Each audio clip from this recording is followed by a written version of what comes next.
where IGB broke up the pass to Jeremiah. Jeremiah goes to the ground. IGB starts talking to him a little bit. You're right there. Jeremiah gets up, doesn't say anything, and he's the first person kind of getting five to you. Why is that?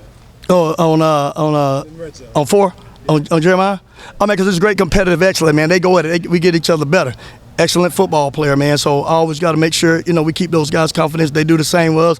It's good competitive spirit, man. He's going to be an elite player. You know what I mean? So we always try to make sure with our group, Zone 6 and BIA, that we compete in a loving manner. Tim, how many people do you think you have in your room right now where you could throw them out there on the game and feel confident in what they can do? We probably like one of 5. We have 5 guys right now for sure. Possibly another one. So, it's still early.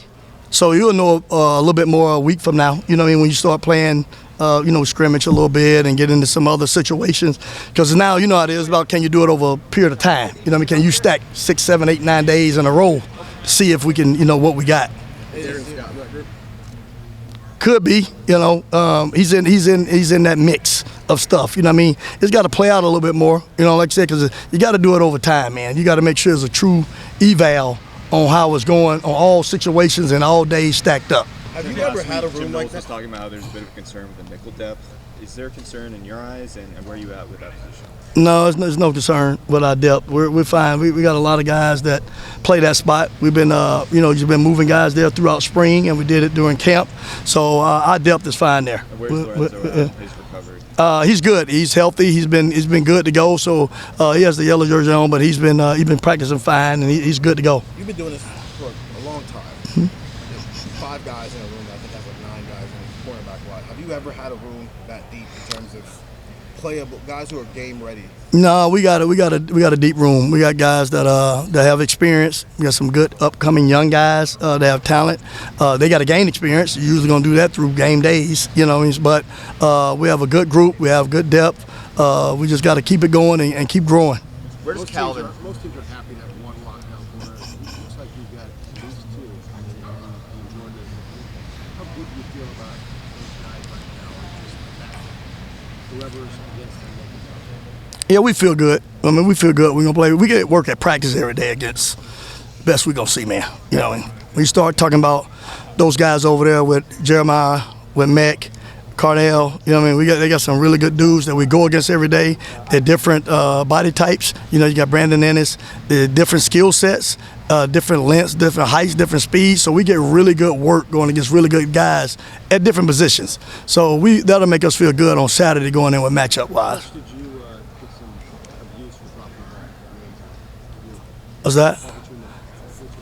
Yeah, but you saw how I walked it off with that, right? It was easy. I didn't flinch with it, right? It hit me right there, and I just walked it off. You know what I mean? What makes Aaron capable of being in that group right now this early? Competitive, coachable, has a passion to play the game, wants to learn, has a lot of energy, man. So that's a part of it, man, that you want to have passion and energy to play the game. So he does a great job with it. Tim, what's the way Denzel and Davison have been competing out there, at least when we've gotten to watch?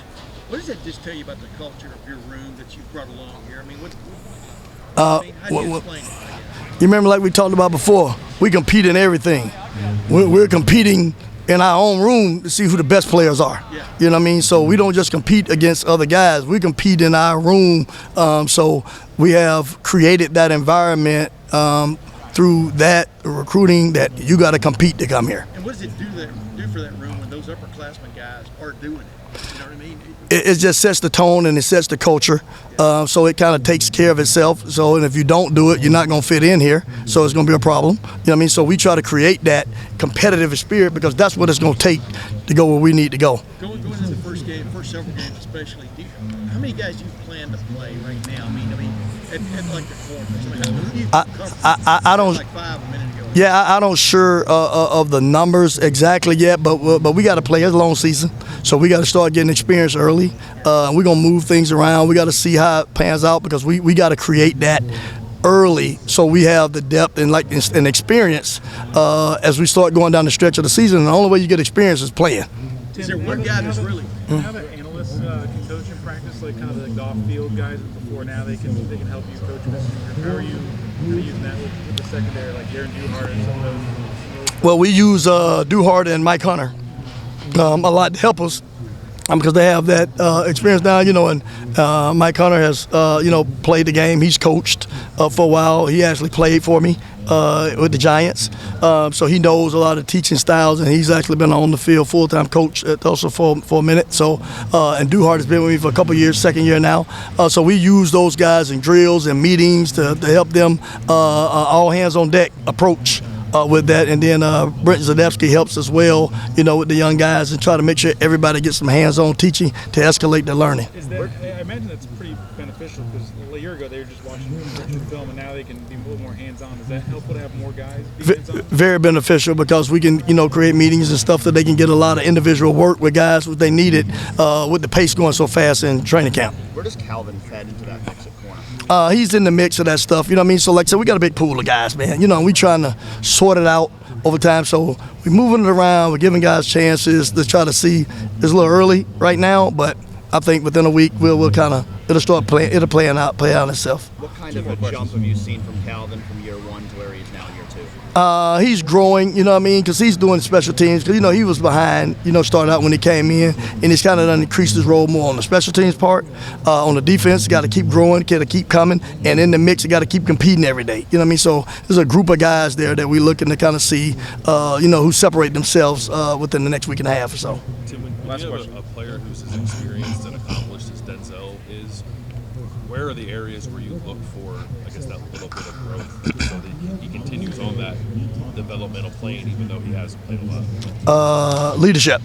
We look at the leadership, and we look for him to see game-like situations and see how he adjusts in practice. So I hold him to a high standard on making right adjustments and making right decisions, even if we haven't really installed it or hit it yet, because you got to play the game now because you know the basics. So you got to play the game every practice on the little details, situations, splits, backfield sets, formations, and I give him challenges every day to ask him questions and tell me what he saw on these things to make sure that even if we didn't hit this and this shows up, you got to think like this on certain scenarios. Do you challenge him differently than you will challenge the other guys who just haven't played quite as much yet? A little bit, but I do the same thing with IGB and Jordan. You know what I mean? I do the same thing with those guys that have been around. And then I'm pulling Jermaine into that mix too with the growth of playing the game within the game. All right, Coach, thank you. It's Tish.